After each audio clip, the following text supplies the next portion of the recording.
안녕하세요. 오늘은 181번 할 차례죠.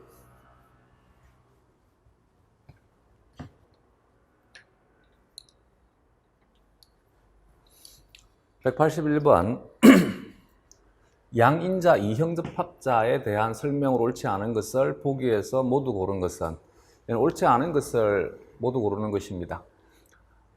양인자 이형접합자라 하기도 하고 양성잡종이라 하기도 합니다. 혹은 양성 이형접합자라 해도 됩니다. 두 쌍 중 한 쌍의 유전자의 각 대립인자가 대립인자라 해도 되고 대립유전자라 해도 되고, 요즘은 대부분 대립유전자란 단어를 선호합니다. 대립유전자가 서로 다르다. 얘는 두 쌍 중 한 쌍이 다르다니까 한 쌍은 같다는 뜻이 되는 것이지, 양성잡종이라고 하는 것은 하나의 유전자 좌에 대한 것은 단성, 두 개의 유전자 좌에 대한 것이면 양성, 세 개의 유전자 좌에 대한 것이면 삼성이라 합니다. 따라서 양성 잡종이니까 얘는 여기도 이형접합이고 여기도 이형접합이다. 여기도 다르고 여기도 달라야만 됩니다. 그래서 기억은 옳지 않다. 니은의 이배체 단일 유전자의 대립인자에 대한 표현이다. 단일 유전자는 하나의 유전자에 대한 것이니까 단성이라 합니다. 얘는 양성이라 했으니까 두 개의 유전자에 대한 얘기입니다. 그래서 니은도 옳지 않다. 이것에 서로 교배하면 9종류의 서로 다른 유전자형이 나온다. 얘는 문제 자체가 잘못된 문제입니다. 왜냐하면 조건이 하나가 빠져 있어요.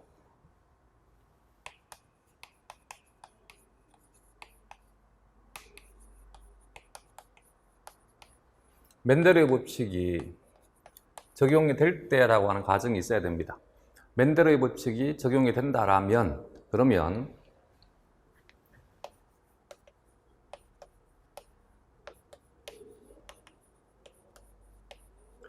두 양성잡종을 교배하고 여기에서 유전자형은 대립유전자형을 말하는 것이지, 대립유전자형이라 해도 되고 유전자형이라 해도 되고, 유전자형에 대한 가지수를 묻고 있는 것입니다.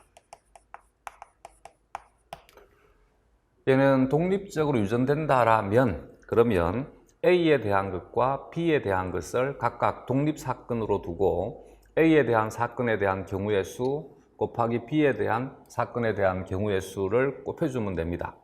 저번 시간에 동시사건에 대한 것은 곱의 법칙이 성립한다 그랬지. 그러면 A만 생각을 한다라면 두 잡종이 교배가 되었을 때 태어날 수 있는 대립유전자형은 총 3가지 경우가 되게 됩니다. B에 대해서 두 잡종이 교배를 했었을 때 생성될 수 있는 유전자형은 총 3가지가 됩니다. 여기에서 3가지, 여기에서 3가지, 이렇게 생각을 하면 돼.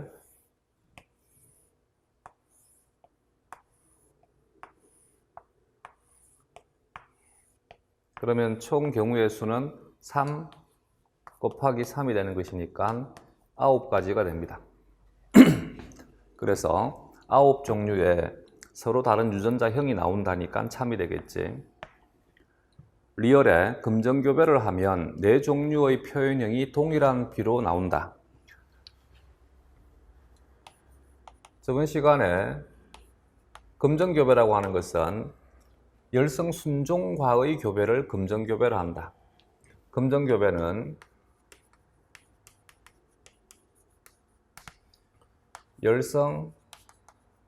열성순종과의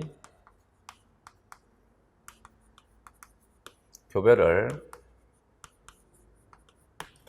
금전교배를 한다. 그러면 A에 대해서도 열성순종이고 B에 대해서도 열성순종이다. 여기도 마찬가지, A는 A대로 B는 B대로 생각을 하면 됩니다. 그러면 A는 A대로, 따라서 이형접합과 열성동형접합 사이에서 태어나는 자손은 이형접합과 열성 동형접합이 1대1의 비로 태어날 것입니다. B에 대한 것도 마찬가지 똑같다. 그러면 B에 대해서 이형접합과 열성 동형접합의 B가 1대1이 되게 된다. 이렇게 보면 되겠지. 그래서 검정교배를 하게 되면 A에 대해서 이형접합, B에 대해서 이형접합, A에 대해서 이형접합, B에 대해서는 열성 동형접합, A에 대해서 열성 동형접합, B에 대해서는 이형접합, A와 B에 대해서 둘 다가 열성 동형접합이 전부 같은 비율로 만들어지게 됩니다.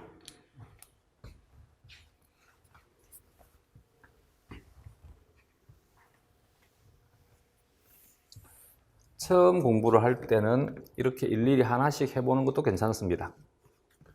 얘를 조금 더 쉬운 방법으로 설명을 하면 결국 자손이라고 하는 것은 두 생식세포에 대한 조합입니다. 여기에 있는 이 개체로부터 만들어지는 생식세포는 라지 A, 라지 B, 라지 A, 스몰 B, 스몰 A, 라지 B, 스몰 A, 스몰 B가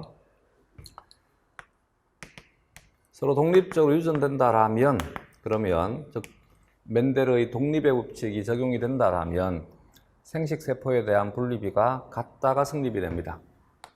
여기 이 개체는 생식세포가 이 한 종류만 생성이 되게 됩니다. 따라서 확률은 빈도와 같다 그랬지. 각각에 대한 빈도는 전부 동일한 4분의 1입니다.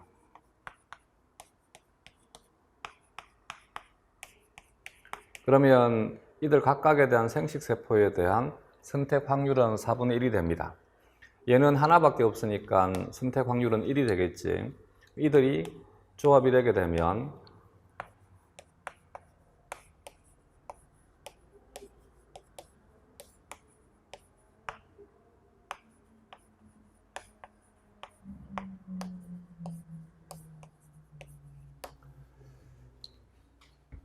동시사건은 곱의 법칙이 성립이 되니까 얘가 4분의 1, 얘가 1 곱해주게 되면 4분의 1. 같은 방법으로 얘도 4분의 1, 얘도 4분의 1, 얘도 4분의 1. 그래서 검정교배에 대한 특징이 자손의 표현형에 대한 분리비가 이 부모로부터 생성되는 생식세포의 분리비와 같더라. 이것이 검정교배에 대한 특징이 되게 됩니다. 여기에서 검정교배를 하면 네 가지의 표현형에 대한 분리비가 같다. 같은 확률로 생성이 되게 된다. 참이다. 미음에 표현형은 우성형질의 것으로 나타난다. 우열의 법칙이 성립한다라면 그러면 표현형은 우성형질의 것으로서 표현되게 된다. 그래서 이 문제가 성립이 되려면 이 조건이 들어가야 됩니다. 멘델의 법칙에 적용이 된다라면 혹은 멘델 집단이다라면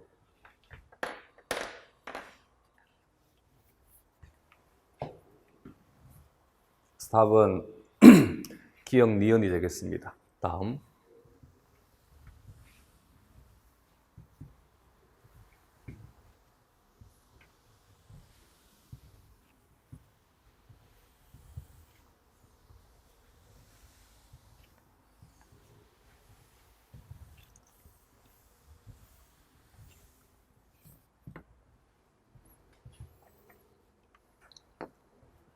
182번 표는 100명의 학생 집단을 대상으로 ABO식 혈액형에 대한 응집원과 A와 응집소 베타의 유무를 조사한 것이며 이 집단에는 A형, B형, AB형, O형이 모두 있다. 이에 대한 설명으로 옳은 것은 먼저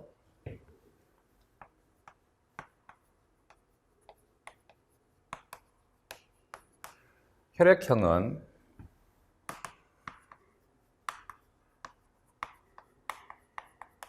적혈구의 세포막, 적혈구막에 존재하는 혈액형 항원.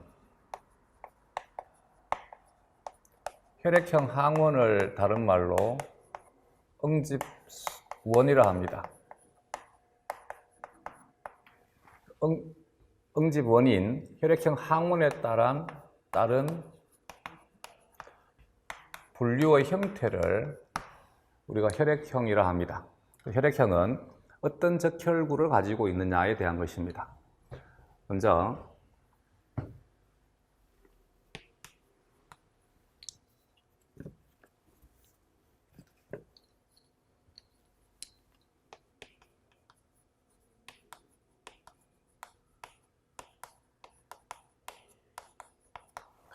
혈액형 항원을 응집원이라 하면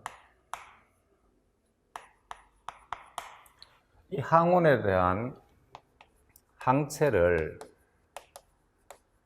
혈액형 항체라 합니다. 혈액형 항체를 응집소라 합니다. 혈액형 항원은 적혈구 막에 존재해야 됩니다. 대신 적혈구 막에만 있어야 되는 것이 아니라 적혈구 막에 있는 것입니다. 그래서 다른 세포에 있을 수도 있고 없을 수도 있습니다. 혈액형 항체는 혈장의 항체 감마글로불린입니다. 감마글로불린.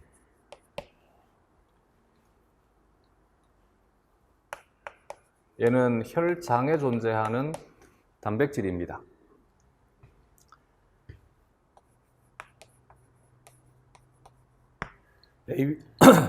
ABOC 혈액형은 적혈구 막에 존재하는 우리가 앞에서 세포에 대한 구조에 대해서 할 때 세포막을 구성하는 지질 중에 스핑고 지질, 스핑고 리피드라고 하는 것을 들어본 적이 있죠. 이 스핑고 지질이 가지고 있는 당 성분, 스핑고 지질의 당이 혈액형 항원으로 작용을 합니다. 보통 당에 대한, 무조건은 아니지만 보통은 당에 대한 항체는 IgG보다는 IgM이 많습니다.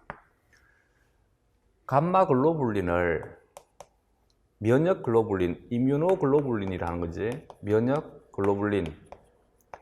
면역글로불린을 엔티바디는 항체, 이뮤노글로불린은 면역글로불린, 얘가 혈장 단백질인 감마글로불린입니다. 다 같은 말입니다. 항체, 감마글로불린, 면역글로불린.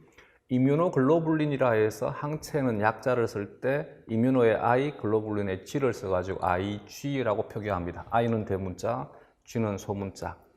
여기는 IgG, IgA, IgE, IgM, IgD 5종류의 항체가 있는 거지. 그 중에서 IgM이 ABO식 항체에 대한 항원에 대한 항체가 되게 됩니다. RH식은 적혈구막에 존재하는 단백질 항원이고, 이 단백질 항원에 대한 항체는 보통은 IgG가 많습니다. 그래서 RH식에 대한 응집소는 IgG가 되게 됩니다.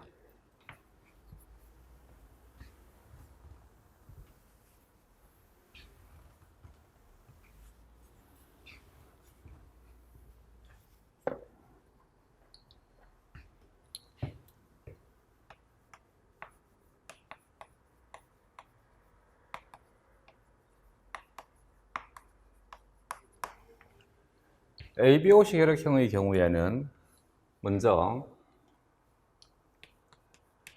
H 유전자 좌가 있습니다. 이 H 유전자 좌에 우성을 대문자, 기능이 없는 열성 대림 유전자, 열성 인자를 소문자로 표기하면, 여기엔 이 유전자는 발현되는 유전자로서 발현되게 되면 알파 퓨코스 전이 효소라고 하는 것을 만듭니다. 스몰 h는 활성을 가지고 있는 기능성 단백질을 만들지 못합니다. 또 하나의 유전자 좌가 I 유전자 좌가 있습니다. I 유전자 좌는 여러 가지의 대립 유전자가 있는데 이것을 크게 세 가지로 분류합니다. 첨자를 써가지고 IA라고 표기하기도 하고 A라고 표기하기도 하고 IB라고 표기하기도 하고 B라고 표기하기도 하고 소문자 I로 표기하기도 하고 O라고 표기하기도 합니다. A 유전자가 발현되게 되면 얘는 N-아세틸 갈락토사민 전이 효소라고 하는 것이 발현되게 됩니다. B가 발현되게 되면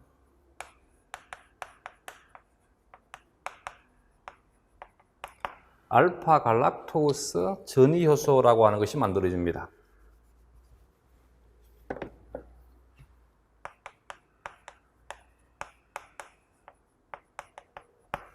O는 활성을 가지고 있는 기능성 발현 산물이 없습니다.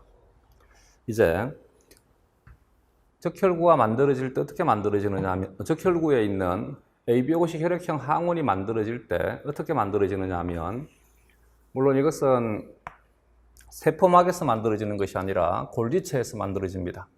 이 골지체에서 스핑골리피드라고 하는 막지질이 있으면 이 막지질에 당이 4개가 결합을 합니다.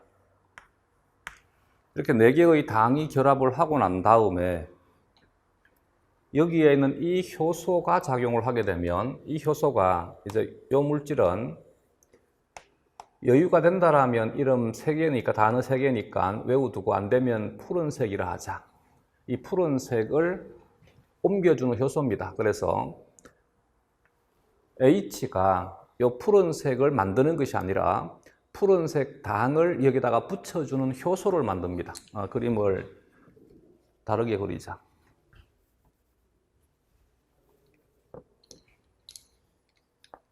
이렇게 그리자.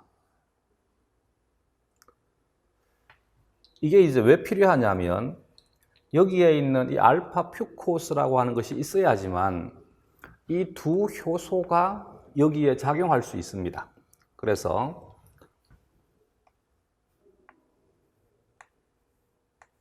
알파 퓨코스 전이 요소가 여기에 알파 퓨코스를 전이시킵니다.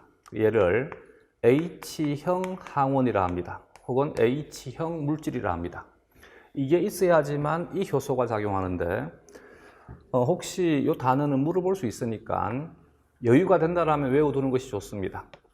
아니면 여기에서는 붉은색이라 하자. 그럼 이 붉은색이 A에 대한 발현 산물이 아니고 붉은색을 여기에 붙여주는 효소가 A에 대한 발현 산물입니다. 이 붉은색을 A형 항원이라 합니다. 얘를 응집 1A라 합니다.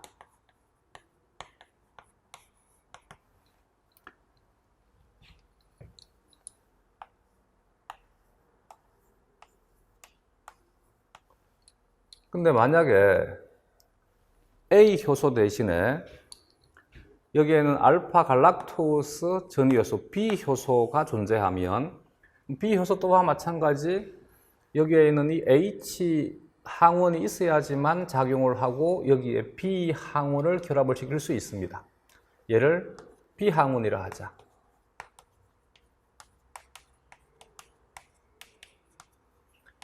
이 B형 항원을 응집원 B라 합니다.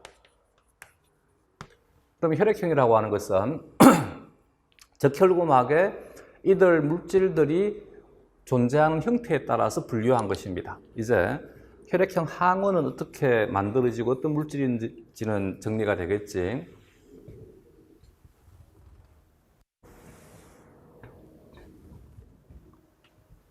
그렇기 때문에 만약에 H에 대해서 발현되지 못하게 되면 얘는 A 효소와 B 효소가 아예 작용하지 못합니다. 그래서 H에 대한 것은 우성동형접합이고 우성동형접합이거나 E형 접합에 대한 조건이 충족이 된 상태에서 I 유전자 좌에 대한 것이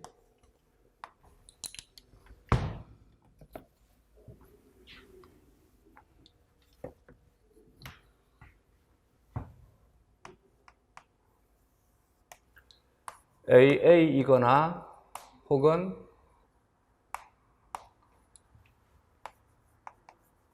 AO가 되게 되면 얘는 A 효소를 만드니까 적혈구막의 응집원 A는 플러스는 있다는 뜻입니다. 생성이 되는데 응집원 B는 마이너스는 없다는 뜻입니다. 생성되지 못하게 됩니다. 그래서 이렇게 이제 A 응집원을 가지는 적혈구라 해서 이 혈액형을 A형 혈액형이라 하자라고 약속했습니다. 두 번째는 BB이거나 BO가 되게 되면 얘는 A 효소는 없으니까 A 물질은 만들어질 수 없습니다. 대신 B형 항원, 응집원 B는 만들어지겠지. 그래서 응집원 B를 가지는 적혈구들을 가지는 혈액형이라 해서 이것을 AB형이라 하자라고 약속을 했습니다. 세 번째는 대립 유전자형이 AB가 되게 되면 A 효소도 있고 B 효소도 있으니까 적혈구막에 A도 존재하고 B도 존재합니다. 그래서 A와 B를 함께 가지는 적혈구를 가지는 혈액형이라 해서 얘를 AB형이라 하자라고 약속을 했습니다. OO가 되게 되면 A도 없고 B도 없습니다. 그래서 얘는 A와 B 둘 다 가지지 않는다 해서 O형 혈액형이라 하자라고 약속을 했습니다. 이 응집원에 대해서 반응하는 항체를 응집소라 합니다. 혈액형 항체. 이 사람이 자기가 A를 가지고 있는데 A에 대한 항체를 만들면 이 사람은 자기가 자기 자신을 죽이는 사람입니다. 이와 같은 질병을 자가면역성 질환이라 합니다. 그래서 여기에서는 자가면역성 질환은 아예 대부분이 이런 초기에 다 죽어버리기 때문에 살아남을 수가 없습니다. 그러면 살아남는 정상적인 사람만 생각하자. 정상적인 사람이라면 자기가 가지고 있는 항원에 대한 항체는 만들지 않아야만 돼. 그럼 판단하기 쉽지. 따라서 얘는 A가 있으니까 A에 대한 항체를 항 A라 하거나 혹은 얘를 알파라 합니다. 그래서 응집소 알파라 합니다. 그러면 항 A, 응집소 알파는 자기가 A가 있으니까 만들지 않아야 됩니다. 없다가 됩니다. 대신 B는 자기 것이 아니니까 항체를 만듭니다. 항 B를 응집소 베타라 합니다. 베타는 생성을 할 수 있습니다. B형인 사람은 A가 자기 것이 아니니까 항체를 만들 수 있습니다. 근데 B는 자기 것이니까 항체를 만들면 죽습니다. 그래서 사는 사람은 항체를 만들지 않아야 됩니다. AB형은 둘 다가 자기 항원이니까 항체를 둘 다 생성하면 안 됩니다. 알파도 없고 베타도 없습니다. O는 둘 다가 자기 항원이 아니니까 둘 다 만들 수 있습니다.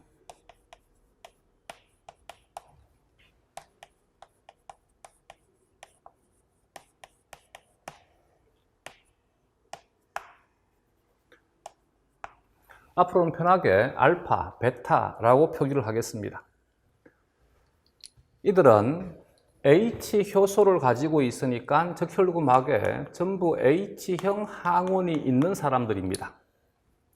근데 H에 대해서 열성 동형접합이 되면 이 사람들은 적혈구막에 H형 항원 자체를 가지고 있지 않은 사람입니다.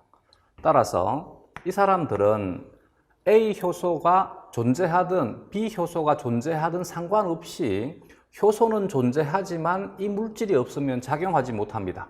그래서 AA가 되었든 AO가 되었든 BB가 되었든 BO가 되었든 AB가 되었든 OO가 되었든 이 사람들은 H가 없으니까 A와 B를 만들 수 없습니다. 그래서 표현되는 ABO식 혈액형은 O형으로 표현되게 됩니다. 그럼 이들은 전부 알파도 가지게 되고 베타도 가지게 됩니다. ABO식 혈액형의 경우에는 항원 자체가 얘는 적혈구막에만 존재하는 것이 아니라 다른 세포에도 존재하고 혹은 다른 세균과 같은 것들도 존재합니다. 그렇기 때문에 ABO식 혈액형에 대한 항원은 음식물을 통해서도 쉽게 감염이 될 수 있는 항원입니다. 그래서 나는 한 번도 살아오면서 수혈받은 적이 없지만 항체는 존재할 수 있습니다. 이것이 ABO식 혈액형에 대한 특징이 됩니다. 수혈에 대한 것은 면역으로 이해를 하면 됩니다.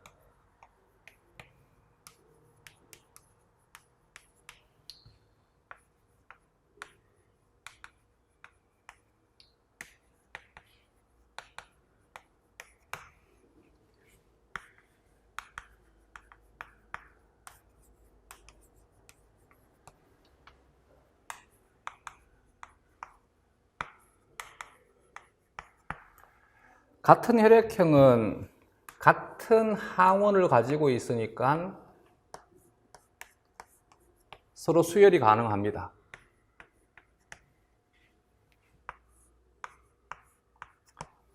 이제 다른 혈액형 사이에서 수혈을 보면 A형 혈액을 AB형에게 공급을 하면 여기에서는 응집원 A가 공급이 되는 거지. 응집원 A는 이 사람은 자기 것입니다. 그래서 얘도 응집원 A를 가지고 있고 얘도 응집원 A를 가지고 있으니까 이 사람의 경우에는 이 응집원 A가 외부의 것으로 비자기에 대한 것으로 인식이 되지 않고 자기의 것으로 인식이 되니까 이때는 이것에 대해서 면역 반응을 일으키지 않습니다. 여기도 마찬가지 B항원 자체는 이 사람도 가지고 있는 것이기 때문에 응집원 B에 대해서는 면역 반응을 일으키지 않습니다. 이 사람은 아예 응집원 A와 응집원 B 자체를 가지고 있지 않으니까 어느 방향이든 수혈이 다 가능합니다. 그래서 노란색 수혈은 가능하다.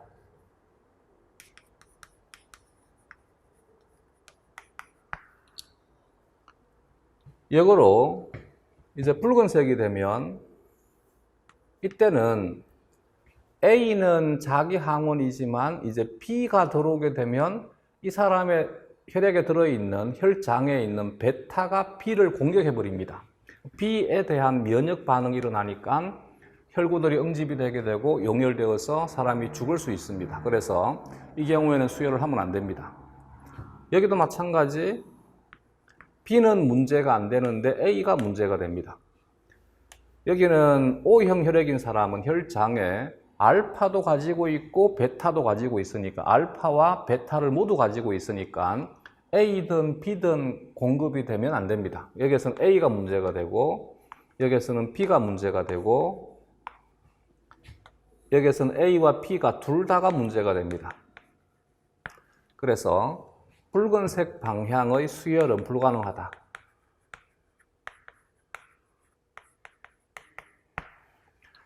근데 노란색의 경우에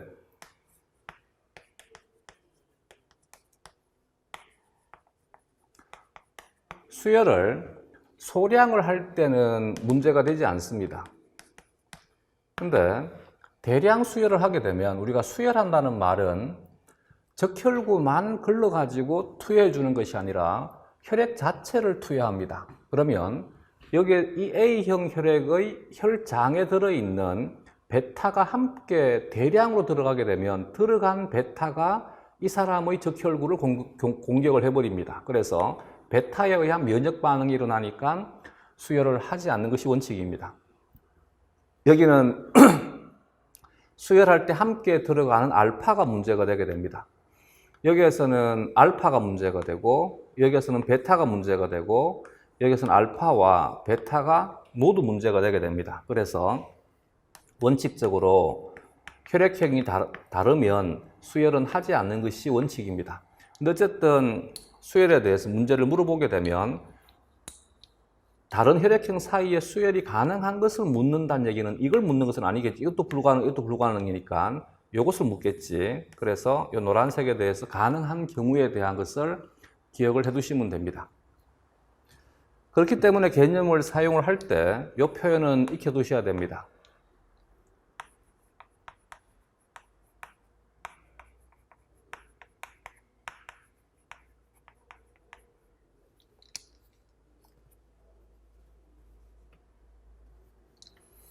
먼저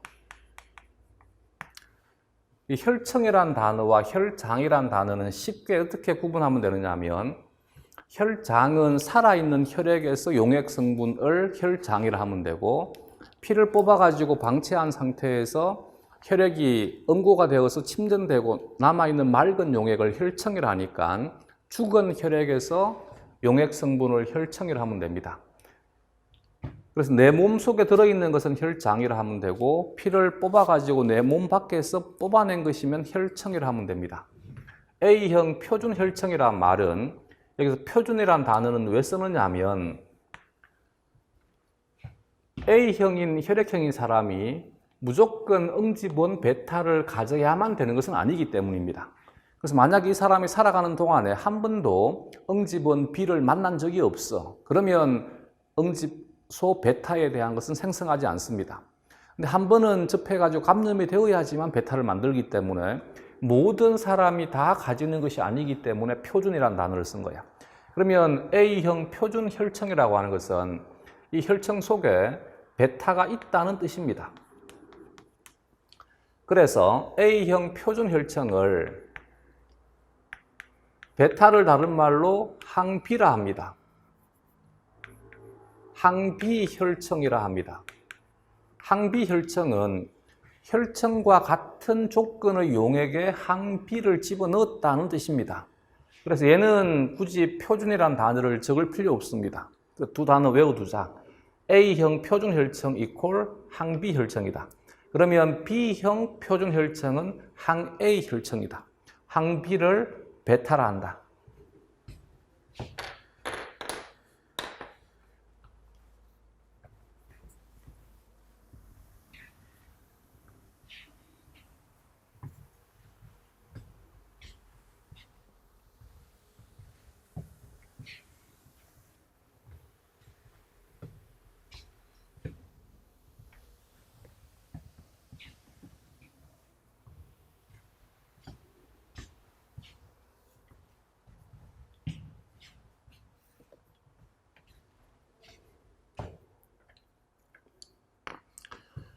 전체 학생 수가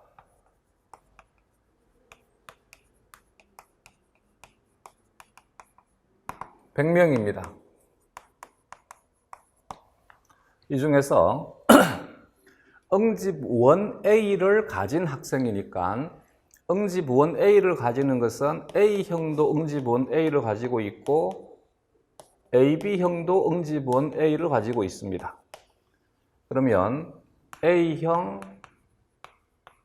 플러스 AB형이 48명이다. 응집소 베타를 가진 학생이니까 응집소 베타는 A형인 사람이 응집소 베타를 가지고 있고 O형인 사람도 응집소 베타를 가지고 있습니다. 그래서 A형과 O형의 합이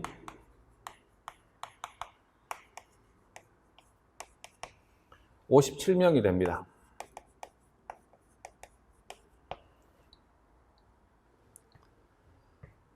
응집소 A와 응집소 베타를 응집원 A와 응집소 베타를 모두 가진 학생이니까 얘는 A를 가져야 되고 응집소 베타를 가져야 되니까 AB형일 수는 없습니다. A형만 가능하겠지. 따라서 A형이 37명이다. 그러면 여기에서 여기를 빼게 되면 O형이 되겠지. O형이 20명이다. 여기에서 여기를 빼게 되면 AB형이 되겠지. AB형이 11명이다. 전체 합이 100이 되어야만 됩니다. 남아있는 B형에 대한 것은 이들의 합이 68명이니까 B형은 32명이다가 성립이 되게 됩니다. 따라서 옳은 것을 고르라. B형 학생이 가장 많다. 37, 20, 11, 30이니까 가장 많은 것은 A형이다 라고 해야 된다. 옳지 않다. 이번에 항비혈청. 이제 이해되겠지? 항비혈청이니까 베타를 가지고 있는 혈청입니다. 베타를 가지고 있는 혈청에 응집되는 혈액이니까 응집된다는 말은 응집원 B가 있다가 되게 됩니다.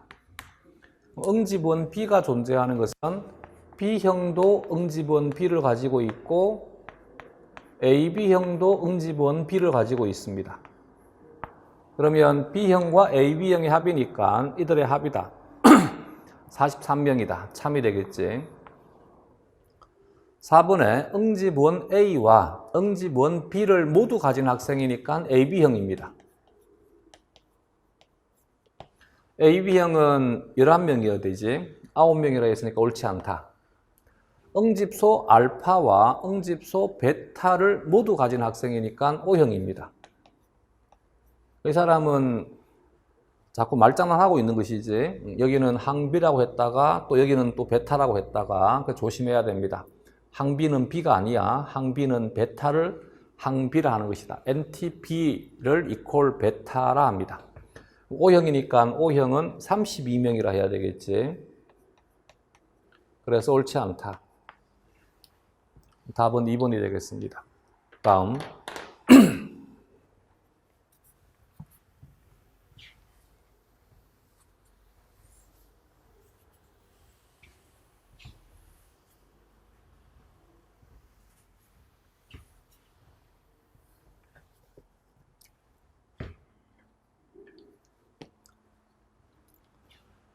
(183번) 그림 가는 영인의 가족의 ABO식 혈액형 가계도이고 나는 일반적인 혈액형 판정 검사 결과를 모두 나타낸 것이다. 이에 대한 설명으로 옳은 것은 얘는 일반적인이라 했으니까 가장 표준적인 상태만 생각을 하자. 단 돌연변이 등 다른 조건은 그래서 고려하지 마라. 그러면 여기가 O형이다. OO를 만족해야 되겠지. 얘가 OO가 되게 되면 여기는 O를 가지는 B형이어야지만 여기에서 O가 여기로 유전될 수 있겠지. 따라서 이 유전자형은 BO가 되게 됩니다. 얘가 A형이 되기 위해서는 어쨌든 여기에서 둘 중에서 하나를 받아야 됩니다. 이때 B를 받으면 A형이 될 수가 없지. 따라서 O를 받아야만 됩니다. O를 가지는데 A가 되기 위해서는 대립유전자형은 AO가 되어야 되겠지. 여기가 OO니까 여기도 O가 하나가 있어야 되고 이 O는 또 여기에서 받아야 되겠지. 그럼 영인은 O를 가져야 됩니다. 여기가 A형이 되려면 이 A는 영희에게 받아야만 됩니다. 그래서 영희는 A도 가져야만 됩니다. 따라서 영희는 AO이고 영희의 남편은 BO이고 영희의 아들은 OO가 되게 되고 영희의 딸은 AO가 되게 됩니다. 얘는 항 A니까 알파이고 항 B니까 베타입니다. 여기가 항 A, 항 B. 그러면 얘는 항 A에 대해서 응집이 되었다는 얘기는 A가 있다를 의미합니다. B에 대해서 응집이 되지 않는다, 베타에 대해서 응집이 되지 않는다는 말은 B가 없다가 되게 됩니다.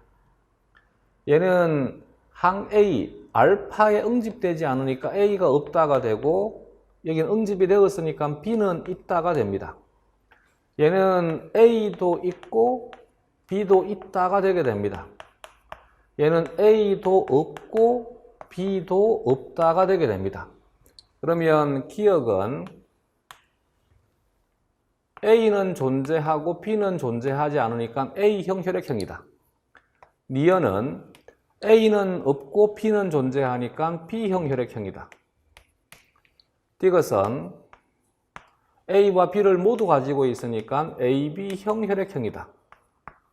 리얼은 A와 B를 모두 가지고 있지 않으니까 O형 혈액형이다.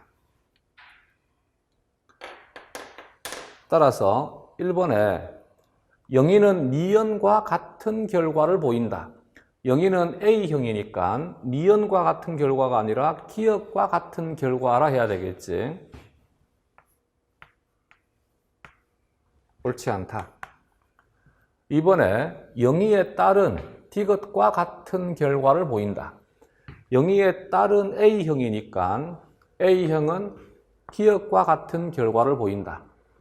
디귿이 아니라 기억이라 해야 되겠지. 3번에 영희의 아들은 적혈구만 수혈시, 얘는 적혈구만 주입을 했다. 그래서 혈청을 주입하지 않은 상태입니다. 주입 시 모든 ABO식 혈액형의 사람에게 수혈이 가능하다. 그래서 여기서 무엇은 고려하지 말란 얘기냐면 영희의 아들에 존재하는 혈장에 존재하는 항체에 대한 것은 고려하지 말란 얘기입니다. 적혈구만 수혈한다라면 그러면 아들은 O형이니까 어떠한 응집원도 가지고 있지 않다. 따라서 어떤 혈액이든 수혈이 다 가능하다. 참이다. 4번에 영희와 남편이 자식을 한 명 더 낳았을 때 영희와 같은 혈액형일 확률, 영희가 AO이고 남편이 BO이다.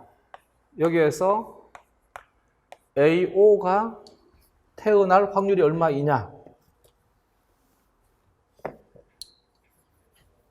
여기가 AO가 될 수 있는 방법은 영희에게서 A를 물려받아야 되고 남편에게서 O를 물려받아야만 됩니다.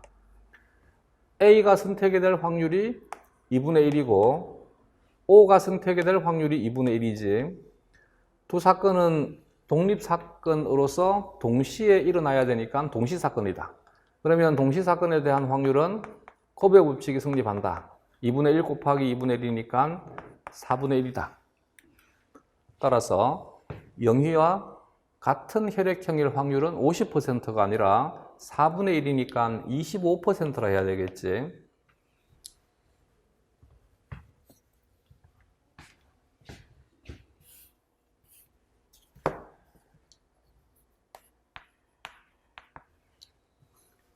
답은 3번이 되겠습니다. 다음.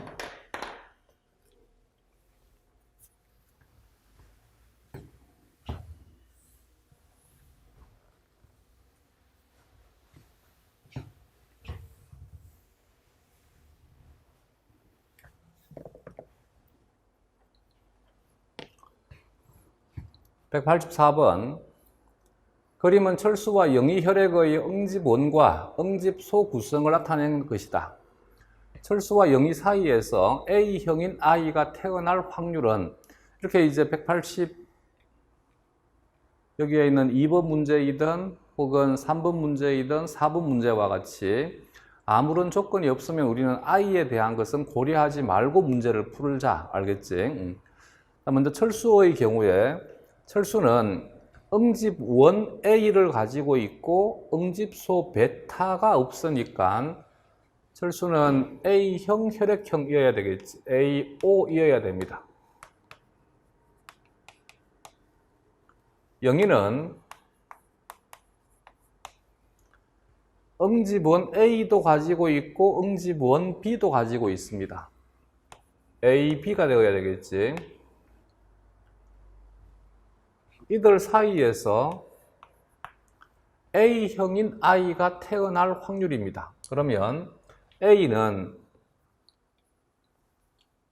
이렇게 만나면 AA가 되게 되고, 이렇게 만나게 되면 AO가 됩니다. 이 두 가지밖에 없지. 따라서 AA가 될 확률이 2분의 1 곱하기 2분의 1, 4분의 1이고, AO가 될 확률이 2분의 1 곱하기 2분의 1이니까 4분의 1. 답이 2분의 1이다. 이렇게 풀어도 되고, 혹은 A형이 될 수 있는 방법은 여기가 AO니까 영의에서 A만 주면 여기에서 어떤 것을 받든지 A형이 되게 됩니다. 그래서 이때는 영의에게서 A가 자식에게 전달될 확률이니까 2분의 1이다. 답은 50%이다. 다음.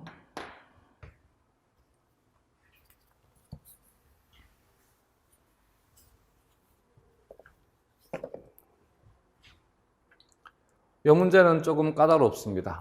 여기는 H까지 고려해라는 것입니다. 이 첨자로 표시해야 되는데 첨자가 다 풀려버렸나 보다.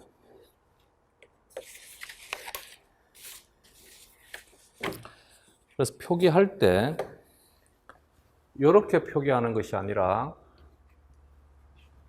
I의 위첨자 A로 표기하고 I의 위첨자 B로 표기하고 ABO식 혈액형의 대립유전자는 아까 했듯이 IA, IB, 스몰 i 혹은 ABO라 해도 된다. 이들 IA, IB, 스몰 i의 상위에 해당되는 대립유전자 H와 스몰 h는 얘는 상위성이 성립이 되게 되지. 얘가 우성이 되게 되면 I 유전자 좌가 발현되지만 열성이 되게 되면 I 유전자 좌가 발현되지 못하게 됩니다. 즉 결국 항원 형성에 관여하는 유전자로서 우성 대립 유전자를 가지고 있는 경우에 항원이 형성될 수 있고 열성일 때는 항원이 형성되지 못하게 됩니다. 그러면 IA, 스몰 i 그리고 H에 대해서 이형접합인 IB, 스몰 i 그리고 H에 대해서 이형접합인 부부가 결혼을 했다. 얘는 두 가지를 모두 생각을 해봐야만 됩니다. 먼저 H에 대해서 우성인 조건에서 얘는 IA, IB, IA, 스몰 i, IB,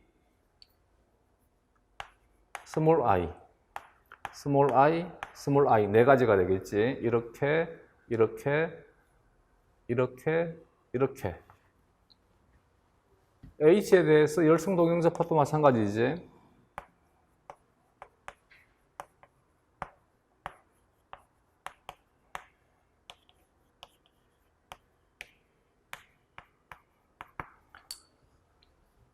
먼저 H만 생각을 하면 두 잡종 사이에서 우성이 될 확률은 4분의 3. 두 잡종 사이에서 열성이 될 확률은 4분의 1. 여기는 전부 B가 같은 것이지. 4분의 1씩이겠지. 여기도 마찬가지.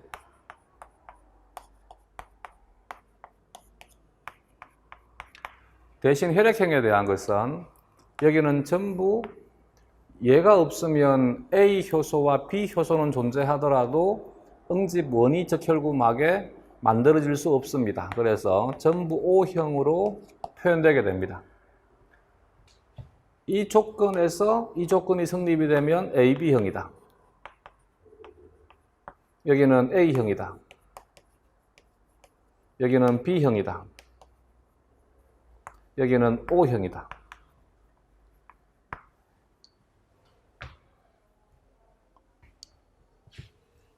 이때 혈액형이 O형인 아이를 낳을 확률이니까 O형은 이것도 O형이고 이것도 O형입니다.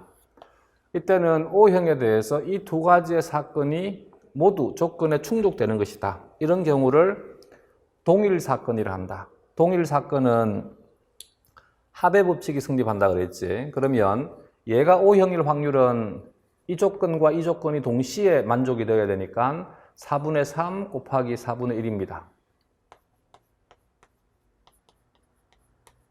16분의 3이 되게 되고 여기는 전부 합해지는 것이니까 4분의 1이라 하면 되겠지.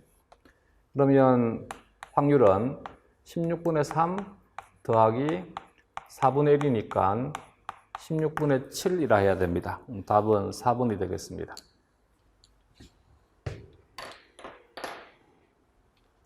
다음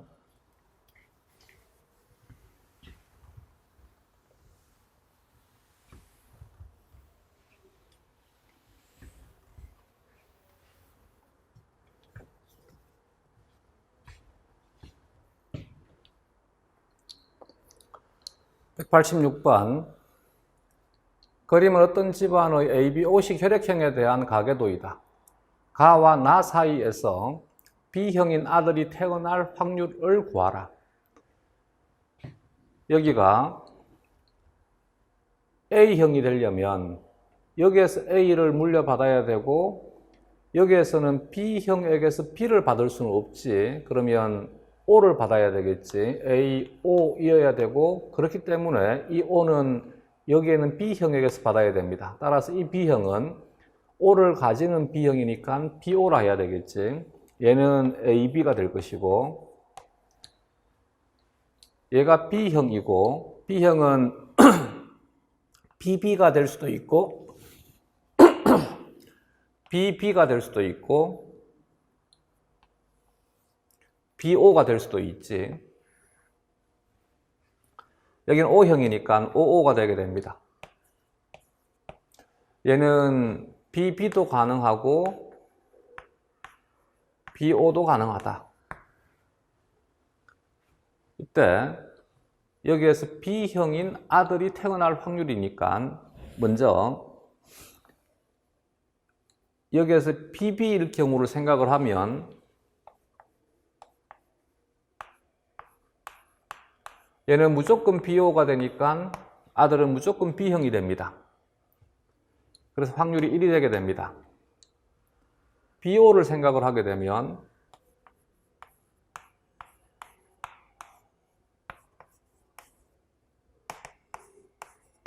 이들의 B가 1대1이 되니까 B가 될 확률은 2분의 1이 되게 되지. 여기는 1이 되게 되고 이들의 B가 같으니까 이게 2분의 1, 이게 2분의 1. 같은 조건에 부합되는 사건은 동일 사건. 동일 사건은 합의 법칙이 성립이 된다. 그럼 여기에서 B가 될 확률은 2분의 1 곱하기 1 더하기 여기에서 B가 될 확률은 2분의 1 곱하기 2분의 1. 따라서 얘는 4분의 3. 여기에 B형인 아들이 태어날 확률이니까 B형일 확률이 4분의 3이야. 근데 아들인 것은 또 다른 사건이지. 아들이 태어날 확률은 2분의 1이지. 독립된 두 사건이 동시에 충족이 되기 위해서는 곱의 법칙. 그래서 답이 8분의 3이 되게 됩니다. 이렇게 해도 되고 내가 설명을 할 때 아직까지 하디-바인베르크의 법칙을 하지 않았기 때문에 이렇게 설명을 했습니다. 근데 이들 사이에서 B형이 태어날 확률은 하디-바인베르크의 법칙을 이용을 하게 되면 보다 더 쉽게 구할 수 있습니다. 얘는 BO가 1대1로 존재하는 가가 OO와 결합을 해서 여기에서 무조건 O를 받아야만 됩니다. 여기에서 B를 받아야 됩니다. BO가 되기 위해서는 여기에서 B를 물려받아야 됩니다. 이때 이 조건에서 B가 선택이 될 확률은 이것의 B에 대한 빈도와 같습니다. B에 대한 빈도는 전체가 1, 1이니까 두 개가 되고 각각 하나마다 대립 유전자를 두 개를 가지고 있으니까 2를 곱해줘야 됩니다. 그래서 2 곱하기 2 분의 여기는 두 개가 있고 여기는 하나가 있습니다. 그러면 4분의 3이 되게 됩니다. 이렇게 쉽게 구할 수 있는데 지금 여기에서 했던 이 얘기가 잘 들리지 않게 되면 조금 전에 풀이했던 것으로 풀고 그리고 이것은 뒤에서 하디-바인베르크의 법칙을 배우고 난 다음에 다시 한번 보게 되면 이렇게 풀 수 있는 것이 이해가 될 것입니다. 각자에게 편한 방법대로 하자. 187번부터는 좀 끊었다 갑시다.